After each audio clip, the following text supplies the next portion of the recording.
First time trying mandu or Korean style dumplings. First up, we got these massive steamed buns.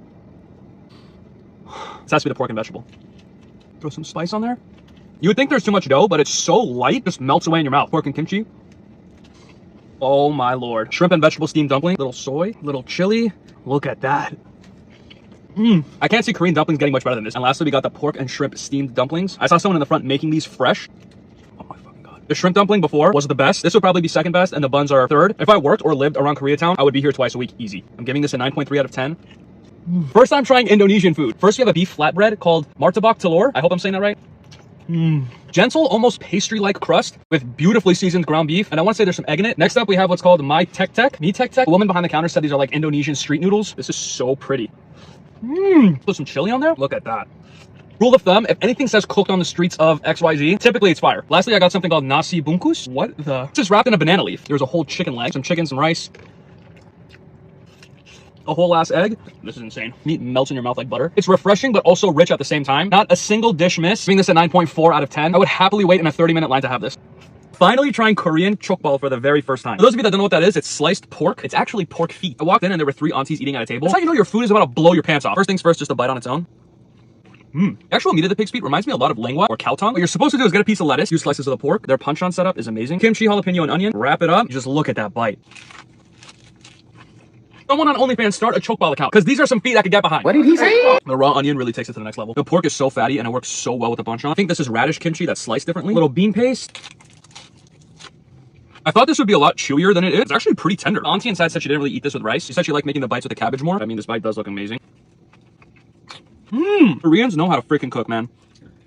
If you're a foodie that wants to expand their horizons a little bit, this, in my opinion, is a really good dish to start with. All around, giving chokbal an 8.8 out of 10. So it's pretty neck and neck with bosom, but bosom's a little bit better. Comes from a place called Chungcheong-dong. It's in Koreatown. But definitely come check it out. Oh my god. A mukbang with a little bit of talking. This is one of my favorite places in LA to get sushi rolls. It comes from You and Me Sushi in Beverly Hills. First up is spicy tuna tempura, spicy mayo, eel sauce. Wow. This is their spicy tuna number 2. It has like crispy wasabi cracker on the top. Oh my god. To this day, this is still one of the best rolls in LA. Oh, spicy mayo and eel sauce. $20 a roll is kind of crazy though. Lastly, my favorite roll here. This is called the El Nino. Peppered tuna, imitation crab, crispy onions, and this sauce that I don't even know how to describe. This is the first time I'm getting this and it's tasting a little fishy. Dip it in some ponzu sauce. Okay, it's still good, but this used to be way better. The spicy tuna number 2 is now my favorite roll here. Oh, it's fantastic. I used to give You and Me a 9.1 out of 10. Now I'd probably give it like an 8 flat. It's still really good. It just used to be one of the best. This restaurant is apparently the best Thai restaurant in the United States of America. Lotus of Siam in Vegas. Check it out. Starting off with their garlic prawns, and my god, everything about this was shrimp perfection. And with the way they fry up the shell, the shrimp becomes like a shrimp chip. Moving on to the larb, and this was one of the better larbs I've had, but you don't really need this. However, the non-prick ong or spicy pork dip is a must.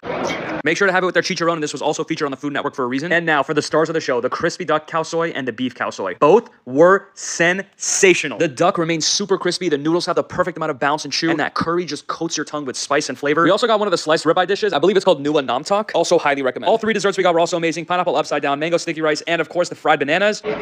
Finally trying Korean bosom for the very first time. For those of you that don't know what that is, it's boiled pork belly that you make little bites with, and it's supposed to be amazing. So I got a little bit of bosom. Maybe let's throw some jalapeno in there. I'm not quite sure what this is, but this looks amazing, so let's put some down there. This is what bite number 1 looks like. The amount of flavor in this pork is wild. I'm putting 2 slices in this bite. Some kimchi. I think this is fermented shrimp paste. Jalapeno is great. I feel like I'm putting a seatbelt on my food with this. The fermented shrimp paste is so good. When I tell you this explodes in your mouth, pause. It's like a flavor bomb. Some radish kimchi. This might be a hot take, but I actually like radish kimchi a little bit more than regular kimchi. I saw someone inside eating this with rice as well. I'm gonna put everything I put in a wrap in the bite. Right there. That's the bite right there. I could not recommend this enough. This comes from a spot in Koreatown called Kubau House. I believe that's how you pronounce it. This is one of the best things I've ever eaten. Giving this a 9.4 out of 10. I would eat this again tomorrow. In this bag lies one of the most underrated cuisines on the planet. Can you guess what it is? Take your time, I'll give you a second. If you guessed Filipino food, you would be correct. Crispy pork belly, aka lechon kawali. Get some sauce in there. Look at that. And one of my favorite dishes on the planet, sisig. Sisig is this Filipino pork dish I fell in love with in 2022. The pork is like tangy. Pair the tanginess of the pork with their garlic rice. Your toes will be curling uncontrollably. I don't know what this creamy white stuff is on top. Pause, but it's great. For how good Filipino food is, this does not get talked about nearly as much as it should. Sisig I'd give an 8.8 out of 10. The lechon I'd give a 7.8. I've had this better elsewhere. I got this from Big Boy on Sawtell. Big Boy's only open Friday through Sunday. Can you name a more underrated cuisine? First up, a shrimp and rice noodle. Then you're supposed to just pour the sauce on top. Bruh. Oh, brother, that is good. Some common mistakes I see with this is that the rice noodle is way too thick. This one is thin, slippery, just flows right in the back of your throat. Daddy, chill. Only criticism I have is that the sauce is a little too salty. Next up, we have salt and pepper chicken wings. Woo! Oh, look at how beautiful those look. Not as crispy as I would have liked it. Never mind. They're just a little plain. I wish there was some sort of great sauce to go with it. And lastly, you gotta go with the classic shrimp hargao. Hargao? I hope I'm saying that right. And they give you chili oil. Go right over the top. This is what it looks like with the beautiful chili oil. Flavor's great. The dough on this is very thick. Still delicious though. If you're around Brentwood, you absolutely have to come here. It's called The Palace, and I would give it an 8.1 out of 10. Continuing my hunt to find a good shrimp toast, and a lot of you suggested this one. The shrimp toast from Son of a Gun. So small. You can see the shrimp in there. You can see all that sauce. That is rich and beautiful. The sauces in there. The shrimp is definitely shrimping. This is way better than the last one. The shrimp is so fresh and beautiful. The spicy mayo on this alone has me bricked up beyond belief. What? The crunch on the bread. Oh my god. My only criticism is that it was too small because I want all the shrimp in my mouth. No pause. Giving this an 8.3 out of 10. An unbelievably delectable burger. Oh my god. They give you deep fried rice cakes on the side. The honey butter sauce just gently coats your tongue. The crunch is beautiful. I don't know if you can see the chicken just glistening. Only criticism is that the breading is really caked on there. And next up, these are the sweet and spicy ones. Oh, it actually smells pretty spicy. It's okay. I've noticed that this flavor is the hardest one to execute at Korean fried chicken joints because it's very hard to balance the salt content. So if you're not careful, these end up tasting very salty, which is true in this case as well. Look, we're just keeping it honest here. I would give these a 6.8. I'll give the honey butter wings a 9 out of 10. First time trying Indian chicken korma. But first I got a samosa. A little bit of tamarind. And some absolutely beautiful garlic naan. Look at the undercarriage. I just want some of the stew first. Look at how gorgeous that looks. Wow. It's a lot more peppery than chicken tikka masala. And I'd say a little nuttier. This is very good. And now for some chicken. They cook their chicken perfectly. And this place makes some pretty epic cheese naan. A little cheese naan with some chicken.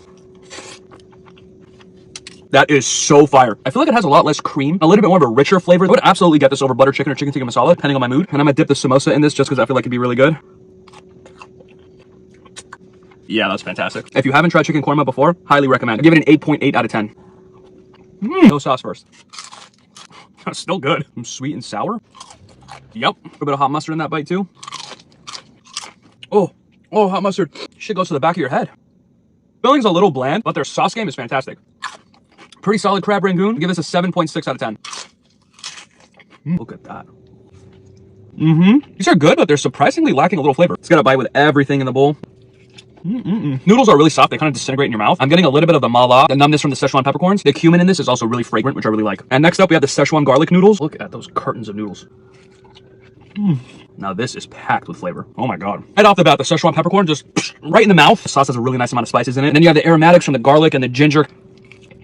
I would give these an 8.5. And I would give those a 7.5, bringing this to an 8.0. It comes from a spot in downtown in Culver City called Bang Bang Noodles. Goodness. Some garlic rice. They also gave me some of this sauce. Like a peanut sauce with vinegar and sugar. Oh. The pork, obviously very crunchy. It's also a little salty. The fat that sits right on top of the pork just melts in your mouth. Nuts. And this is one of my favorite new things I had last year. It's called sisig. Let's get this on some rice. Oh my god. I got this from a place called Point Point Joint in Koreatown, and their food is fantastic. 8.8 out of 10. Go give them a shot. I want to try without the lamb first. Oh my god. It's a little spicy too. I'll try with some lamb. Lamb is super tender. All right, this is when shit gets wild. Look at this garlic naan. Look at the undercarriage. Nice and crispy. Look at that. Oh my god. Our curry's super rich. I had Indian food last night, and this is still a fat nut. I would absolutely eat this again. 8.8 out of 10. I also saw a ton of people dipping their kimbap in this. I love Korean food. My stomach is 100% going to hate me for this later. Get the mayo shrimp in there. Got a little piece of lamb in there too. It's super aromatic. There's got to be at least 10 spices in this. And the lamb is super tender. Look at this. Zero effort to rip that off. I also got a jackfruit curry. This smells exactly like Persian gourmet sabzi. Got a little bite of this. It's really nice and peppery. For those of you that haven't had jackfruit, think enoki mushroom meets an artichoke heart. It's a little sweet. Of the two, I'm taking the kotu. I would give this Sri Lankan experience an 8.1 out of 10. Noodles, peanuts, chilies, and cucumbers. You get this sauce, mix it up. Oh my god. It's actually really refreshing. Every noodle is coated with the sauce. Spicy, it's a little peanutty. I also got what's called a Chinese mo. Eat this over the noodles in case anything drops. The pork inside of this is super fatty. The outside's nice and crispy, almost buttery. This almost feels like a really crunchy pastry. This place is called Kin West Noodle, with one of my highest ratings of the year and one of the best new things I've had. 9.4 out of 10. Come try this immediately.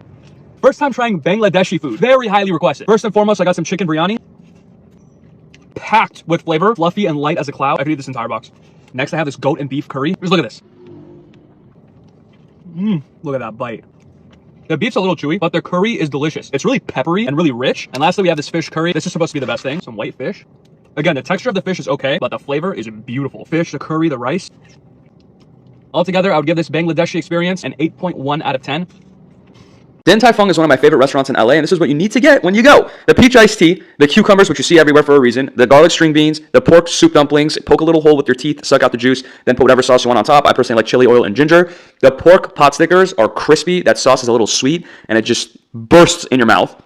The sesame noodles, a lot of people like the spicy version of this. I actually like this better, even though I'm in love with spicy food. And my favorite dish there, the chili tossed wontons. I could eat bowls upon bowls of this. All around, still one of my favorite restaurants in LA, 9.2 out of 10. Go here.